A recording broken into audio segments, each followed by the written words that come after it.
काही वर्षात सत्ताने लिहिलं की अमुक अमुक मुख्यमंत्री होणार नाही, तर चर्चा करायची काही गरज नाही. आपल्या पक्षामध्ये सामूहिक नेतृत्व, सामूहिकरित्या आपण लोकांच्या समोर जाऊ, सामूहिकरित्या आपण लोकांच्या समोर आपली भूमिका मांडू, शेवटच्या कार्यकर्त्यांना सुद्धा आत्मविश्वासानं बरोबर घेऊ, लोकांचा विश्वास संपादन करू आणि लोकांचा विश्वास संपादन करून राज्य चालवण्याची संधी ही लोकांनी दिल्याच्या नंतर जे निर्वाचित असतील त्यापैकी कोणालाही लोकशाहीच्या माध्यमातून आपण त्याच्या हातामध्ये संधी देऊ. त्याच्यामध्ये काही वेगळं वाढण्याचं कारण नाही. उगाच काहीतरी मी खाली येणार, आणखीन काय येणार, आता ठीक माझं बरं चाललंय वर. त्यांनी सांगितलं की एकेकाळी सगळ्यात उत्तम काम करणारा कार्यकर्ता राष्ट्रवादीचा. आता जरा 15 वर्ष सत्तेत गेल्याच्या नंतर जरा लोकांशी संपर्क कमी पडला, सामान्याशी संपर्क कमी पडला. त्याला वाटतं की आपलं सरकार काम करते, असं काही चिंता नाही. कार्यकर्ता आणि जनता याच्यातलं अंतर वाढलं आणि त्याही पेक्षा नेता आणि कार्यकर्ता यांच्यातलं अंतर अधिक होतं.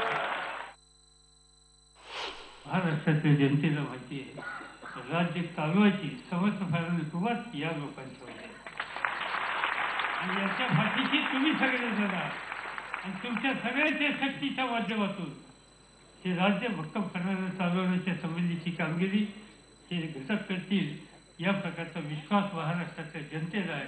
आणि म्हणून आपण आत्मविश्वासाने बाहेर जाऊया. जो काहीतरी काम करू पाहत होता दुर्दैवाने त्याचा अंगाची निधन झालं. त्याला संधी मिळाली असती, आयुष्य मिळालं असतं तर आपल्याला आनंद झाला असता. विरोधकाशी सुद्धा मोठ्या अंतःकरणानं वागण्याच्या संबंधीची भूमिका राष्ट्रवादीच्या प्रत्येक कार्यकर्ते आणि ज्या पक्षामध्ये विरोधक होते त्या पक्षामध्ये त्यांचा काय सन्मान होता हे मी सांगायची गरज नाही.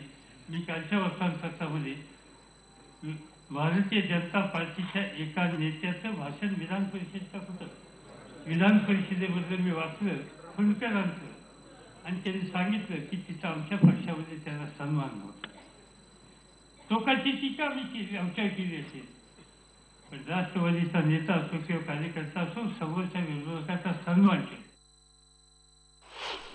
राज्याच्या मुख्यमंत्र्यांना सांगू, आपले सगळे सहकारी सांगतील की या प्रश्नामध्ये ठराविक दिवसामध्ये लक्ष घालून यातनं मार्ग काढलाच पाहिजे.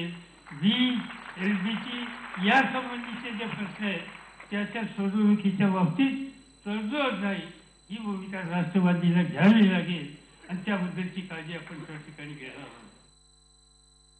मुस्लिम आणि मराठा समाजाच्या मुलांची मागणी अशी होती की आमच्यामध्ये सुद्धा गरीब कुटुंब आहेत, त्या कुटुंबातल्या मुला मुलींना सुद्धा शिकायची संधी मिळावी. आम्ही काही कोणाचं काढून घ्या म्हणत नाही, फक्त शिक्षणाची, ज्ञान संपादन करण्याची आणि नोकरी प्राप्त करण्याची संधी ही आम्हाला त्या ठिकाणी देण्याच्यासाठी तेवढ्या पुढच्या आरक्षणाच्या बद्दलची आज गरज आहे.